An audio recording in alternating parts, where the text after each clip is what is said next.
Hi everyone, this is Jeff Mao. I'm the Executive Director at Vita-Learn. I want to give you a quick tour of Hopin so you can get ready for your presentation and workshops. So I'm here at the login screen, hopin.com/sign_in. I've already created a login account, and I'm assuming at this stage so have you. So I'm going to go ahead and click sign in. And what you will see once you're signed in is a list of events. It says your upcoming events. So I've got a number of different things here. So I'm going to log into the Hopin tour. Normally you'd be logging into either this tour or you might be logging into the actual event, but you'll see those that are coming up. And since the actual tour hasn't even started yet, but I'm the organizer, I'm going to go ahead. Normally this would say, enter or something to that effect, but I'm going to go into the preview here because I'm the organizer.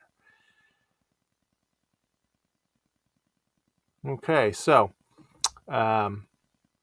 in the preview, and this is what the general conference you'll look like, you'll see here, there's a conference banner, there's going to be some text here, some introductory information. You scroll down, you'll see the sponsors of the event. But really as a presenter, what you're looking for here is the sessions section. So go to sessions, and you'll see the different session rooms. This time around, if you attended our Vermont Fest event, we've changed the way this is going to work. So rather than having rooms appear specific to your workshop, we're going to have rooms here that are just always there. So a little bit more like a regular real world situation. So the rooms will have names, and you will be assigned to a room with a name on it. So maybe you're assigned to the Acme Technologies room.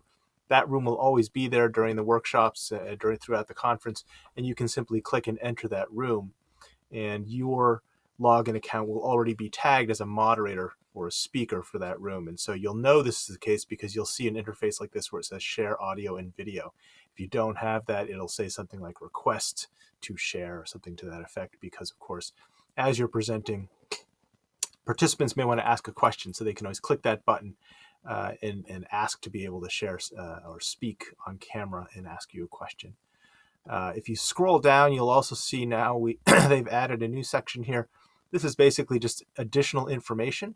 And in this section, if you have some links to your slides or to handouts that you would normally give out, or resources that you might be referencing that that people will be trying to scribble down the URLs to or something like that, or maybe even a video that you wanted to reference, you can send us that information.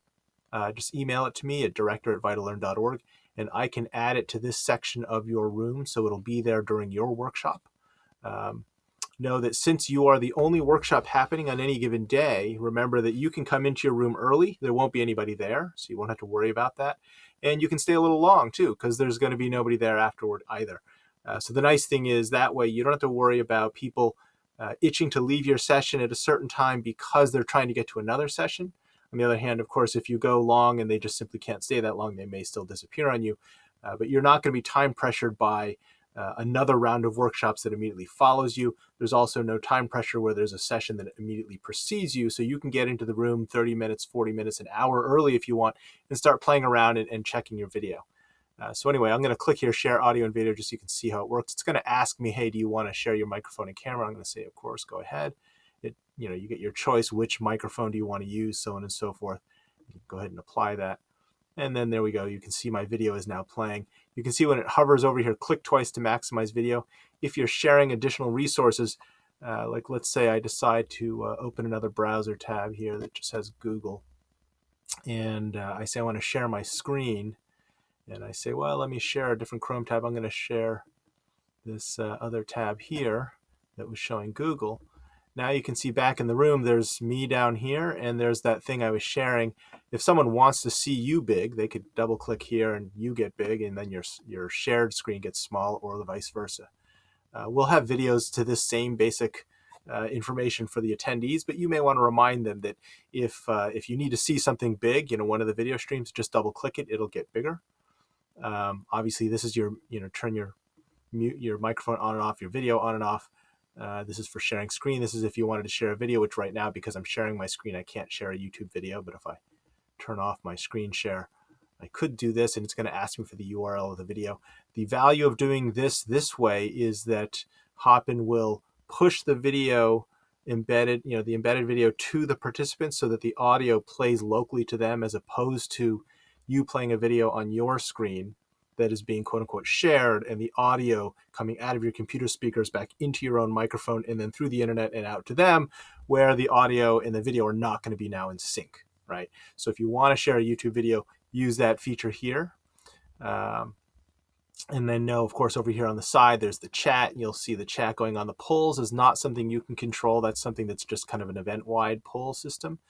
And then there's the people tab, so you can see who's actually in your room. The Q&A, that's new. I don't even know how that works, but I'll play with it and find out. So I'll post another video on that when I figure that one out. Anyway, so that's the basic session room. And again, what I would recommend for sharing slides, the easiest thing to do really is to share a Google slide deck that is in another tab. And so open up that slide deck in another tab, and then you can present it within that tab and share it. And then your screen doesn't get taken over by your slides. You'll still be able to see Hopin, and you'll be able to see the chat and so on and so forth, and you can control your slides. If you use PowerPoint or Keynote or one of those other programs, oftentimes it will just take over your screen, and while you can advance your slides and you can talk, you won't be able to see Hopin with your slides covering the screen, and then you can't tell if someone's chatting a question at you. And that, I know, can be very difficult sometimes when you're presenting. So that would be my recommendation. Otherwise, that's the basics of getting in here. Again, if you're viewing this video, you're in the tutorial, so hopefully you can play around with this and see how it works. Talk to you later. If you have questions, please email me, jeff@vitalearn.org.